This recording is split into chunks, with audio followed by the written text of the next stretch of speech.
Stories SKH की जुबानी सुनिए ये कहानी। School of magic season 2। Title sphinx. मुख्य सेना आगे बढ़ी। यदि क्रूर तलवार मृत्यु सेवक आदर्श से नहीं लड़ रहे होते तो उन्होंने मुख्य सेना को एक बड़ा झटका देते हुए मोहरा दल में काफी संख्या में सैनिकों को मार गिराया होता। हालांकि जब आदर्श ने बैटल मैजिशियन के साथ मिलकर काम किया तो लड़ाई तुरंत एक तरफा हो गई। 40 से अधिक क्रूर तलवार मृत्यु सेवकों के एक समूह के खिलाफ लड़ना काफी डराने वाला था। यह हजारों की संख्या में ज़ॉम्बीज की झुंड जितना मजबूत था। हालांकि मुख्य सेना अभी भी क्रूर तलवार मृत्यु सेवकों का सफाया करने में कामयाब रही। उच्च भूमि को सुरक्षित करने के बाद संबंधित मैजिशियन डिफेंस अवरोध स्थापित करने के लिए आगे बढ़े। बैरियर्स ज़ॉम्बीज को उनके क्षेत्र में घुसपैठ करने से रोकने में सक्षम था। एक बार जब उन्होंने अवरोध स्थापित कर लिया तो इसका मतलब था कि उन्होंने ज़ॉम्बीज के खिलाफ युद्ध में एक छोटी सी बढ़त हासिल की थी। रिपोर्ट, जहरीली सुनहरी मम्मियों का सफाया हो गया है। कैप्टन वांकोस सेना उनके हताहतों के साथ फिर से संगठित हो गए है। एक स्काउट मैजिशियन ने आकर जनरल फैना से कहा। जनरल फैना ने रुखाई से कहा, वांकोस का पद छीन लो, वह अब कैप्टन नहीं है। कैप्टन वांकोस घायल सैनिकों के एक समूह को बैरियर के अंदर लेके वह सड़े हुए घावों से भरा हुआ था और काफी बुरी हालत में लग रहा था। मुझे आपके फैसले पर कोई आपत्ति नहीं थी। मैं बिना रैंक का सैनिक बनने को तैयार हूं, कैप्टन वांकोस ने घुटने टेक कर कहा। आप बहुत जिद्दी थे। आपके कार्यों से पूरी सेना की जान जा सकती थी। आपको इस बात से राहत होनी चाहिए कि जिन छात्रों को आपने कमतर आंका वे हमारी मदद करने आए। उनके बिना हमारी पहाड़ी को सुरक्षित करने के लिए बड़ी क्षति का सामना करना पड़ता। जनरल फैना ने उसे डांटा। हाँ, उनके बिना मेरे लोग भी आसपास की जहरीली सुनहरी मम्मियों में फंस गए होते। मैं आभारी हूं कि वे हमारी मदद को करने को तैयार थे और उन्होंने जहरीली सुनहरी मम्मियों को बाहर निकालने में हमारी मदद की। मुझे इतना घमंडी और जिद्दी नहीं होना चाहिए था, वांकोस ने कहा। मैं उसका जिक्र नहीं कर रही थी, जनरल फैना ने गुस्से का संकेत देते हुए कहा। वांकोस भ्रमित था। वह और किस बात का जिक्र कर रही होंगी। कैप्टन लोअर ने तुरंत वांकोस के कान में फुसफुसाया बताया कि कैसे आदर्श ने अपने दम पर क्रूर तलवार डेथ सर्वेंट से मुकाबला किया। यह सुनकर वांकोस का चेहरा अविश्वास से भर गया। एक अकेला व्यक्ति? वह अकेले पहाड़ी पर गया और 7 क्रूर तलवार मृत्यु सेवकों को मार डाला। युवा छात्र ने कुछ ऐसा हासिल किया जो संभवतः उसकी पूरी टीम भी हासिल नहीं कर सकी। वास्तव में वांकोस ने कभी भी उन छात्रों के एक समूह के साथ गंभीरता से व्यवहार नहीं किया था जो केवल अपने स्कूलों में शांति से रहते थे, लेकिन अब उसे एहसास हुआ कि वह कितना गलत था। ये छात्र सैनिकों के एक विशिष्ट दल की तरह मजबूत थे। सेना में रहो, यह युद्ध है। कोई भी स्वार्थी उद्देश्य केवल सेना पर विनाश लाने वाला है, उसे याद रखो, जनरल फैना ने कहा। वांकोस ने अपना सिर नीचे झुका लिया था। उसकी एक भी शब्द कहने की हिम्मत नहीं हुई। सैनिकों का नया जत्था अपने रास्ते पर है और पार्थिन मंदिर के मैजिशियन भी उनके साथ आ रहे होंगे। वांकोस, आप और आपके लोग हर कीमत पर उनकी रक्षा करेंगे, भले ही इसके लिए आपको अपने जीवन का बलिदान देना पड़े। आप उन पर कोई आंच नहीं आने देंगे, क्या आप समझते हैं? जी सर, वांकोस ने सख्ती से कहा। पार्थिन मंदिर के जादूगर हीलिंग एलिमेंट की परियों की तरह थे। वे सेना की अपूर्णीय आत्माएं थे, क्योंकि उनकी मदद से हताहतों की संख्या बहुत कम हो जाती थी और कई सैनिकों के जीवन सुरक्षित रहते थे। उन्हें जो जीत हासिल करनी थी उसके अलावा इस दुनिया में जिंदा रहने से ज्यादा महत्वपूर्ण और क्या था? शिविर स्थापित करने के बाद अद्वितीय अवरोध ज़ॉम्बीज को कुछ हद तक अटैक होने से रोकने में सक्षम थे। बैरियर ऊपर होने से दूर से ज़ॉम्बीज के भी उनकी ओर इकट्ठा होने की संभावना कम थी, जिससे मुख्य सेना को जल्द ही दूसरे शिविर में बसने की अनुमति मिल गई। हर कोई दिन भर आराम करेगा ताकि जादूगर अपनी ऊर्जा फिर से भर सके। इस बीच वे गंभीर रूप से घायल लोगों का इलाज भी कर सकते थे या उन्हें वापस शहर तक ले जा सकते थे। अगली सुबह उनके अतिरिक्त सैनिक आ गए थे, जिनमें कुछ महत्वपूर्ण लोग पार्थिन मंदिर के मैजिशियन भी शामिल थे। इन जादूगरों को दुनिया के सबसे शक्तिशाली हीलिंग स्पिलों में महारत हासिल थी। वे शक्तिशाली थे फिर भी बेहद कमजोर थे। इस प्रकार उन्हें सुरक्षा तक ले जाने के लिए बहुत से लोगों की आवश्यकता थी। जब पार्थेन मंदिर के मैजिशियन पहुंचे तो आदर्श राधा को भी उनके बीच देखकर आश्चर्यचकित रह गए। आखिरकार राधा को अपने पैरों की वजह से चलने फिरने में परेशानी होती थी। यह गंदा युद्ध उसके लिए बहुत घातक था। आदर्श को समझ नहीं आया कि पार्थेन मंदिर ने उसे लड़ाई में शामिल क्यों होने दिया। मुख्य सेना के साथ पुनः संगठित होने के बाद सुदृढ़ीकरण जल्द ही तीसरे गंतव्य के लिए प्रस्थान कर गया। यह पिरामिड के 10 किलोमीटर के भीतर था। वे तीसरे गंतव्य को काफी आसानी से सुरक्षित करने में सक्षम थे। हालांकि जब बैरियर स्थापित किया गया और लोगों को पहाड़ी पर इकट्ठा होने के लिए कहा गया तो उनके दिलों में एक असहज भावना घर कर गई। ज्वार की तरह धीरे धीरे आगे बढ़ने का दृष्टिकोण केवल यात्रा के पहले भाग के लिए उपयुक्त था, क्योंकि वे शहर से बहुत दूर नहीं थे, ना ही वे पहले ज़ॉम्बीज के क्षेत्र में बहुत दूर गए थे। हालांकि यात्रा का दूसरा भाग मूल रूप से बिना वापसी का रास्ता था और सेना केवल तभी जीवित रह सकती थी जब वे युद्ध जीतते। इस प्रकार शेष यात्रा सबसे खतरनाक थी, क्योंकि वे कभी कभी खुद को ज़ॉम्बी से घिरा हुआ पाते थे। मैं वास्तव में यह याद नहीं कर सकना चाहता कि वह कैसा था जब हम आखिरी बार पिरामिड मृग तृष्णा को बाहर निकालने के लिए झड़प में शामिल हुए थे। हम मूल रूप से पिरामिड तक पहुंचने के लिए अपने भाइयों की लाशों पर कदम रखते हुए आगे बढ़ रहे थे। फिर भी अंत में हम लगभग नष्ट हो गए। सौभाग्य से जनरल फैना ने समय रहते जलती हुई रोशनी को एक्टिवेट कर दिया और पिरामिड को नष्ट कर दिया। जब हम ज़ॉम्बीज के सागर में डूब गए तो यह नर्क जैसा महसूस हुआ। एक बूढ़े जादूगर ने आह भरते हुए कहा। क्या यात्रा का दूसरा भाग सचमुच इतना डरावना है? आहान ने उस आदमी को सिगरेट देते हुए गंभीरता से पूछा। भयानक होना इसका वर्णन करने के लिए पर्याप्त नहीं है। हालांकि वर्तमान पिरामिड का आकार उतना विशाल नहीं है जितना हमने पहले देखा था। इस बार ज़ॉम्बीज की सेना भी उतनी भारी नहीं है, इसलिए हमारे पास लड़ाई जीतने का एक बड़ा मौका होना चाहिए। बूढ़े जादूगर ने सिगरेट का कश भरते हुए कहा। तो हमें पिरामिड तक पहुंचने के लिए बस किसी की जरूरत है? आदर्श ने पूछा। हाँ, जब समय आएगा तो सेना उन लोगों को एक इक्विपमेंट देंगी जो पिरामिड तक पहुंचने की अधिक संभावना रखते हैं। जो जलती हुई रोशनी उत्सर्जित करता है, इसे पिरामिड के नीचे रखने से इससे निकलने वाली रोशनी मृग तृष्णा को मिटा देंगी और ये ज़ॉम्बीज तुरंत अपना विश्वास खो देंगे। पिरामिड के करीब शक्तिशाली ज़ॉम्बीज होने चाहिए? जियांग ने पूछा। बेशक, लेकिन यह केवल एक मृग तृष्णा है। वास्तव में शक्तिशाली ज़ॉम्बीज पिरामिड में ही मौजूद होते हैं, इसलिए जो मम्मियां उल्लेखनीय रूप से मजबूत है वे दिखाई नहीं देंगी। जैसा कि कहा जा रहा है, हमें अभी भी एक प्रकार के ज़ॉम्बीज की तलाश करनी है, बूढ़े जादूगर ने कहा। कैसे ज़ॉम्बीज? क्रूर तलवार मृत्यु सेवक। बूढ़े जादूगर ने ज़ॉम्बीज का नाम गंभीर रूप से कहा। क्या वे वही नहीं है जिनसे मेरा सामना हमारे दूसरे शिविर की पहाड़ी पर हुआ था? आदर्श ने पूछा। बिल्कुल, आदर्श ने अवचेतन रूप से भुहें चढ़ा दी। क्रूर तलवार मृत्यु सेवक वास्तव में बहुत शक्तिशाली थे, यहां तक कि वह उनमें से केवल 7 को ही निकाल सका। क्रूर तलवार मृत्यु सेवक पिरामिड के सबसे वफादार सेवक थे। उनकी संख्या बहुत अधिक है और वे बहुत अच्छी तरह से ट्रेंड हैं। क्योंकि मृग तृष्णा द्वारा प्रक्षेपित पिरामिड वास्तविक चीज नहीं है, इसलिए सबसे भयानक दिखाई नहीं देंगे ज़ॉम्बीज। लेकिन क्रूर तलवार मृत्यु सेवकों से निपटना सामान्य ज़ॉम्बीज की तुलना में बहुत अधिक पेचीदा है बच्चे।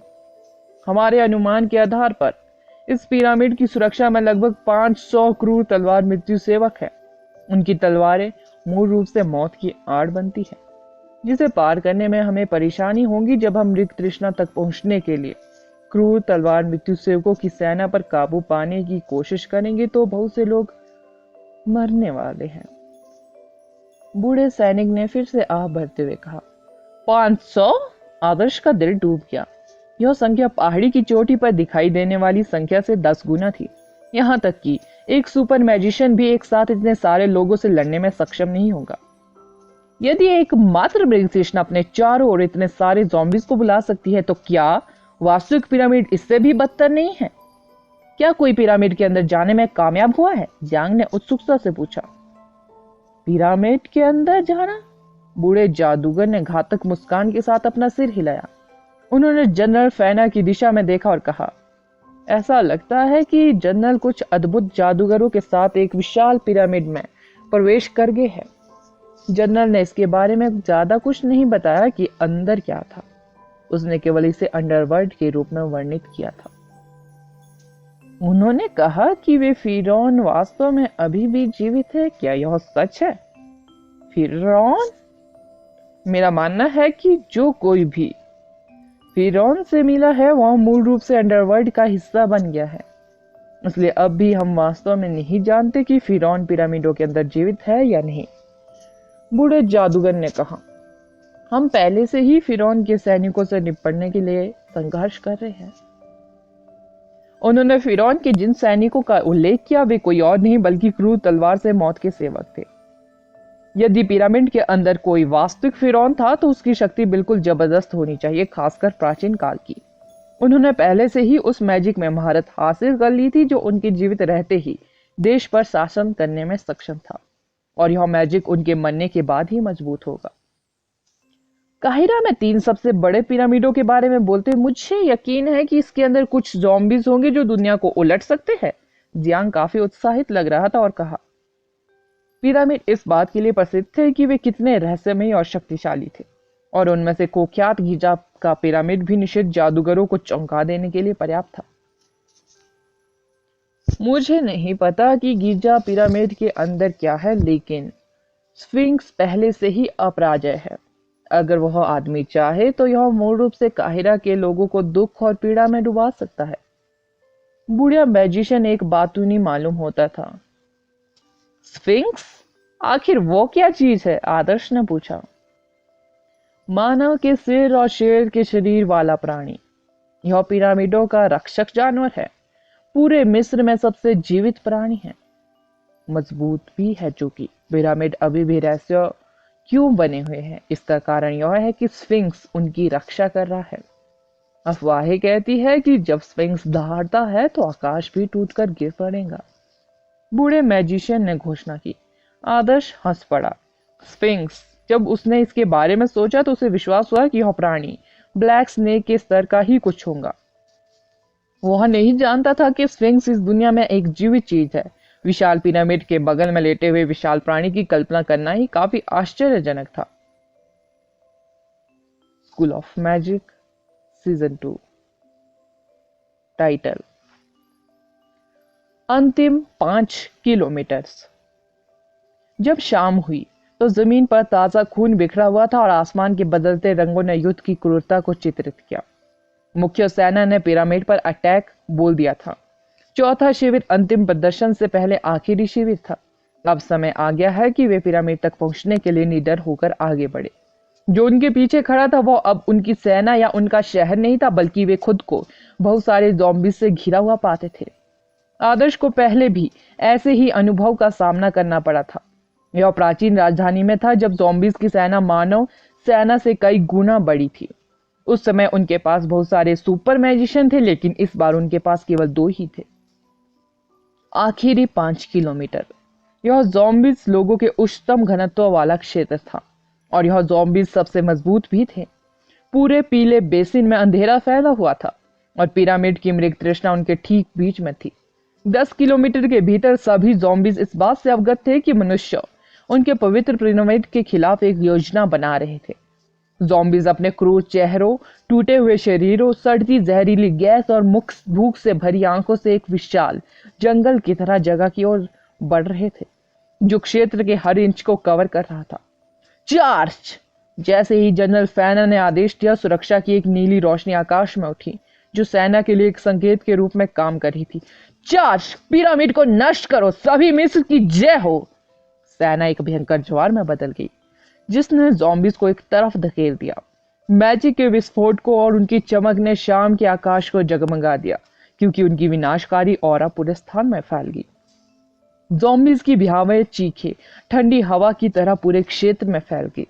उनका क्रोध और घृणा विशाल पर्वतों की भांति प्रत्येक व्यक्ति के दिल पर टूट रहे थे। वे निडर प्राणी थे। उनके मन में केवल एक ही विचार था, मनुष्य को टुकड़े टुकड़े करके खा जाना। वह स्थान जीवित और मृतकों से भरा हुआ था। खून की तेज गंध को मिट्टी ने सोख लिया। लड़ाई का पैमाना जापान के समुद्री किले में हुई लड़ाई के समान था और यह शक्तिशाली निडर जादूगरों के एक समूह को ट्रेंड करने में सहायक था। लड़ाई व्यवस्थित से पूरी तरह अस्त व्यस्त होगी। ज़ॉम्बी से घिरे हुए मनुष्य अब यह नहीं बता सकते कि पिरामिड कहाँ है। कई दल पूरी तरह से अपना रास्ता खो चुके थे और केवल सहज रूप से ही ज़ॉम्बी से लड़ सकते थे। जनरल, हमने पश्चिम में सेना से संपर्क खो दिया है, बूढ़े मैजिशियन ने वापस रिपोर्ट की। क्या वे सभी मर चुके हैं? जनरल फैनन ने कठोर स्वर में पूछा। क्रूर तलवार के मृत्यु से हमें कठिन समय दे रहे हैं। सेना का सफाया होने की पूरी संभावना है। यह बहुत जल्दी है। क्या किसी ने कुछ देखा? नहीं। आखिरकार जनरल फैनन ने अपना धैर्य खो दिया। कुछ झोंके उसकी पीठ से प्रकट हुए और उसने अपने पीछे पंखों की 3 जोड़ी बुला दी। पंख बेहद तेज और फुर्तीले थे, जिससे वह हवा में स्वतंत्र रूप से हिल सकती थी और अपनी दिशा बदल सकती थी। 1000 पतिया कृपाण कत्लेआम हवा का झोंका। फैना की चारों ओर की प्रचंड हवा आगे की ओर बढ़ती हजारों प्रस्वन तलवारों में बदल गई। सैकड़ों या यहाँ तक कि हजारों ज़ॉम्बीज एक पल के भीतर टुकड़ों में कट गए और गिरे हुए पत्तों की तरह जमीन पर बिखर गए। आगे का रास्ता अचानक साफ हो गया। ज़ॉम्बीज अब और खड़े नहीं रह सकते थे। 1000 लीव सेवर्स द्वारा अपना लक्ष्य हासिल करने के बाद एक और तेज हवा दूर तक चली गई। तेज हवा का झोंका पिरामिड के 1 किलोमीटर के भीतर तक फैल गया। मेरे पीछे आओ। जनरल फैना के रास्ता साफ करने से सैनिकों का मनोबल तुरंत आसमान छू गया। कुछ दलों ने तुरंत जनरल फैना का पीछा किया और पिरामिड से 1 किलोमीटर दूर क्षेत्र में आगे बढ़े। बेहतर होगा कि आप उसकी सुरक्षा करें। यदि उसके एक भी बाल झड़ गया तो मैं तुम्हें ज़ॉम्बीज को खिला दूंगा। जब आदर्श ने आगे का रास्ता साफ होते देखा, उसने राधा के पास खड़े बेकार शूरवीर कुलून को तंज कसा। भले ही आपने कुछ नहीं कहा, एक शूरवीर के रूप में उसकी रक्षा करना मेरी पवित्र जिम्मेदारी है। कुलून ने कठोर शब्द कहते हुए कठोर चेहरा बनाया। आदर्श को वास्तव में यह कुलून आंख में खटकने वाला लगा। उसका नेक स्वभाव मानो वह दूसरों से श्रेष्ठ हो, आदर्श को अपने सारे दांत उखाड़ने के लिए प्रेरित कर रहा था। फिर भी उस व्यक्ति की ताकत भी काफी प्रभावशाली थी। आदर्श ने उसे योद्धा लेवल के 10 ज़ॉम्बीज को तुरंत मारते हुए देखा और स्थिति कितनी अराजक थी इसके बावजूद उसने एक भी ज़ॉम्बीज को राधा के 100 कदमों के भीतर आने की अनुमति नहीं दी। यह पता चला कि पार्थिन मंदिर ने राधा की रक्षा के लिए जिस अंगरक्षक को नियुक्त किया था वह महज सजावट का पुतला नहीं था। भाई आदर्श, आप फिर से कुछ खतरनाक करने जा रहे हैं, राधा ने कहा। चिंता मत करो, मैं किसी और की तुलना में अपनी सुरक्षा बेहतर तरीके से कर सकता हूँ। हमें इस लड़ाई को जल्द ही समाप्त करना होगा, अन्यथा हम में से कोई भी जीवित वापस नहीं जाएगा, आदर्श ने गंभीरता से कहा। वे आसपास की गहराई में ज़ॉम्बीज थे। आदर्श किसी और से बेहतर जानता था कि ज़ॉम्बीज कितने अथक थे। यदि वे पिरामिड तक पहुंचकर लड़ाई जीत सकते हैं तो आदर्श का मानना था कि वह अपने डार्क नोबल मैटर के साथ आसानी से ऐसा कर सकता है। मैं तुम्हारे साथ आ रही हूँ, राधा ने कहा। बस वहीं रहो, ठीक है, आदर्श ने उसकी आंखों में गंभीर भाव देखकर अपना मन बदल दिया। राधा एक ब्लू फैंटेसी हॉर्न जानवर की सवारी कर रही थी जिसे उसने मानसिक एलिमेंट से वश में कर लिया था। वह नीला और रोएदार था। उसके हाथी जैसे विशाल सींग, मजबूत शरीर और लंबी ड्रैगन की पूंछ थी। Blue fantasy horn beast Radha की इच्छा के अनुरूप था, जिससे वह इस तरह की झड़प में आसानी से घूम सकती थी। इसके अलावा ब्लू फैंटेसी हॉर्न बीस्ट भी काफी मजबूत था। इसकी लड़ने की क्षमता को तो छोड़ ही दे, तो हमलों से बचने की इसकी क्षमता रात्रि राक्षस के बराबर थी। मैं भी आऊंगा, कुलीन ने राधा को घोषित किया। चलो। आदर्श एक शैडो बर्ड में बदल गया और पिरामिड की ओर बढ़ रही सेना को पकड़ने के लिए ज़ॉम्बीज की कटी हुई लाशों के बीच से घूमता रहा। Radha blue fantasy horn beast के पीछे पीछे चल रही थी। हालांकि जब उसने हर जगह लाशें, अंग और खून बिखरा हुआ देखा तो उसे उल्टी जैसा महसूस हुआ, लेकिन उसकी आंखों में भागने का कोई इरादा नहीं था। उसने अपनी नजरें आदर्श पर टिका दी क्योंकि उससे नजरें खोने का डर था। जादूगर और ज़ॉम्बीज हर जगह लड़ रहे थे। आदर्श की आकृति किसी भी क्षण अचानक गायब हो सकती थी। उसे उसके पीछे मजबूती से चलना था क्योंकि वह उसके साथ मिलकर किसी भी खतरे का सामना करना चाहती थी। मन पर नियंत्रण। राधा ने स्पिल पढ़ा। राधा की आंखों से पवित्र नीली रोशनी निकल रही थी। भारी कवच में एक मम्मी का चेहरा अचानक खाली हो गया, इससे पहले कि वह घूमती और अपने विशाल हथौड़ों को दूसरों पर पटकती। आदर्श का दाहिना हाथ आग की लपटों से जलने ही वाला था। वह उसे मम्मी पर फेंकने की योजना बना रहा था। जब उसने देखा कि मम्मी उसके लिए रास्ता साफ कर रही है तो वह दंग रह गया। भारी कवच वाली मम्मी लगभग कमांडर लेवल के प्राणी जितनी मजबूत थी। यह एक क्रूर तलवार डेथ सर्वेंट से भी अधिक शक्तिशाली थी। फिर भी राधा ने एक ही प्रयास में अपने उसके दिमाग को नियंत्रित कर लिया था। इसे आगे का रास्ता साफ करने वाले टैंक में बदल दिया था। पवित्र आशीर्वाद मजबूत करो। राधा ने एक ऐसा जादू डाला जिससे आदर्श को परिचित महसूस हुआ। हैवी आर्मर मम्मी की जल्द ही पवित्र जादू की रोशनी में नहा गई, जिससे वह और उसके हथौड़े चमकदार रोशनी में डूब गए। जब हथौड़े ज़ॉम्बी से टकराए तो प्रकाश ने हथौड़ों से होने वाली क्षति को और बढ़ा दिया। आशीर्वाद प्राप्त करने के बाद हैवी आर्मर मम्मी तुरंत एक क्रूर युद्धरत जानवर में बदल गई, जिसने कई ज़ॉम्बीज को जमीन पर गिरा दिया। अविश्वसनीय! आदर्श ने अपनी मुट्ठी पर लगी आग की लपटों को दूसरी दिशा में निर्देशित किया और राधा को थम्स अप किया। राधा भी तुरंत मुस्कुरा दी, जैसे कि 1 साल तक लगन से ट्रेनिंग लेने के बाद वो हमेशा से इस तारीफ का इंतजार कर रही थी। राधा ने अपनी आंखें उठाई। उसने बेहोश होकर ज़ॉम्बीज की सेना में से कुछ चांदी के बालों की एक झलक देखी। उसका लंबा लबादा उसकी शानदार आकृति के चारों ओर कसकर लिपटा हुआ था। यहाँ तक कि जब वह युद्ध के मैदान के बीच में गंदी बदसूरत लाशों के साथ रह रही थी, तब भी वह चांदी के नीचे बर्फ की लीली की तरह पवित्र और ठंडी थी। यह नंदिनी है, मुझे लगता है वह आगे बढ़ गई है। राधा ने नंदिनी को देखते हुए आदर्श को अलर्ट किया। अरे, वह इतनी गहराई तक क्यों जा रही है? वह लगभग पिरामिड के पास है। क्या उसका दिमाग खराब हो गया है? जब आदर्श ने नंदिनी को देखा तो वह चौंक गया। क्या नंदिनी थोड़ा और धैर्यवान नहीं हो सकती थी और उसके साथ नहीं रह सकती थी? वह पहले से ही एक पागल थी, लेकिन नंदिनी उससे ज्यादा पागल थी। आदर्श, राधा और कुलून ने तुरंत अपना रास्ता बदल दिया और नंदिनी की ओर चल पड़े। गंदे युद्ध में बर्फ तेजी से गिरी। बर्फ की लड़ियां बिना रुके जमीन से बाहर निकल आई। स्पाइक्स ने ज़ॉम्बीज के गठन को पूरी तरह से बाधित कर दिया, जिससे वे उन्हें डालने वाले व्यक्ति के करीब जाने में सक्षम नहीं हो सके। यह महिला बहुत प्रभावशाली है, कुलून ने हवा में 10 मीटर ऊपर तैरते नंदिनी को घूरते हुए कहा। उसके डोमेन में योद्धा लेवल से नीचे के प्रत्येक ज़ॉम्बीज से कोई मौका नहीं मिला जिंदा रहने का, क्योंकि वे घने और सटीक बर्फ की स्पाइक्स द्वारा आधे मिनट के भीतर मारे गए थे।